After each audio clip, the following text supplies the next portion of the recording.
گفتوگۆی نێوان ئەمریکا و ئێران لەسەر ئازادکردنی جیراوەکانی یەکتر بەردەوامە و لە هەمان کاتدا ئیدارەی دۆناڵد ترامپ فشاری لەسەر تاران زیاد کردووە بۆ نوێکردنەوەی ڕێکەوتنامەی ئەتۆمی. برایان هۆک نوێنەری ئەمریکا لە ڕۆژهەڵاتی ناوەڕاست ڕایگەیاند سەرۆک ترامپ دەرگای گفتوگۆ و دیبلۆماسی دانەخستووە لە ساڵانی ڕابردوودا. لەو چوارچێوەیەشدا بووە کە 3 جار لەگەڵ کیم جۆنگ ئۆن کۆبووەتەوە.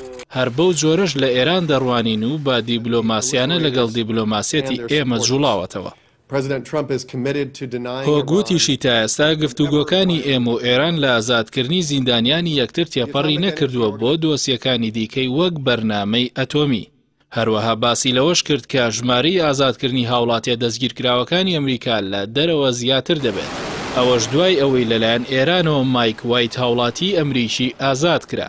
ئەو بەرپرسەی ئەمریکا باسی لەوەش کرد کە واشنتۆن دەیەوێت بەردەوام بێت لەسەر سزا ئابووریە توندەکانی بەسەر تاراندا وەک هەوڵێک بۆ پەلکێشکردنی بۆ سەرمێزی گفتوگۆکان لەسەر چەند بابەتێک بە تایبەت دۆسیەی ئەتۆمی. لە بەرامبەر ئەو بۆچوونەدا محەممەد جەواد زەریف وەزیری دەرەوەی ئێران لەبارەی خواستی سەرۆکی ئەمریکا بۆ ڕێکەوتنی ئەتۆمی لەگەڵ وڵاتەکەیدا ئاماژەی کرد کە بابەتەکە لە دەست ئەواندایە.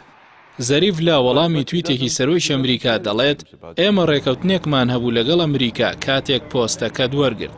ڕایوەشکارەکانت کە ئێستا زۆریان لە کار خراون کارێکی گەمژانەیان ئەنجامدا. ئێستاش بابەتەکە لە دەست تۆدایە. ئەگەر دەتەوێت چاکی بکەیتەوە بگەڕێرەوە بۆ ڕێکەوتنەکە. ئێران ڕۆژی پێنجشەممەی ڕابردوو مایکل وایتی هاوڵاتی ئەمریکی لە چوارچێوەی ڕێکەوتنێکدا ئازاد کرد کە لە بەرامبەردا واشنتۆن پزیشکێکی ئەمریکی بەڕەگەز ئێرانی ئازاد کرد بە ناوی ماجد تاهیری کە تۆمەتبار بوو باسی خوڕی بۆ تاران. دۆناڵد ترامپیش لە تویتێکدا سوپاسی ئاراستەی ئێران کردووتی ئەو هەنگاوە دەرخەری ئەو ڕاستەیە کە ڕێکەوتن لە نێوان هەردوو وڵاتدا ممکنە و ئەستەم نییە.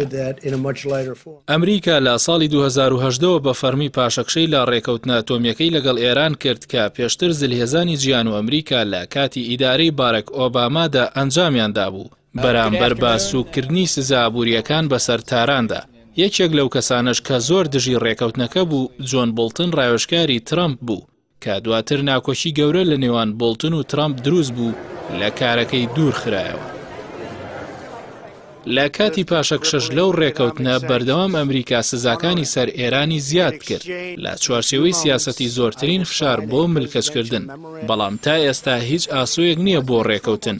تاران هیوادارە لە هەڵبژاردننی ئایندەی ئەمریکا جارێکی دیکە دیموکراتەکان بگەڕێنەوە بۆ دەسەڵات و ڕێکەوتنەکەیان بە کار بخەنەوە. لە بەرامبەردا دۆناڵد ترامپ دەخوازێت وەک دەستکەوتێک بۆ هەڵبژاردنەکان بەر لەو وادەیە ئێران ملکەچ بکات و ڕێکەوتنێکی نوێی پێواژۆ بکات.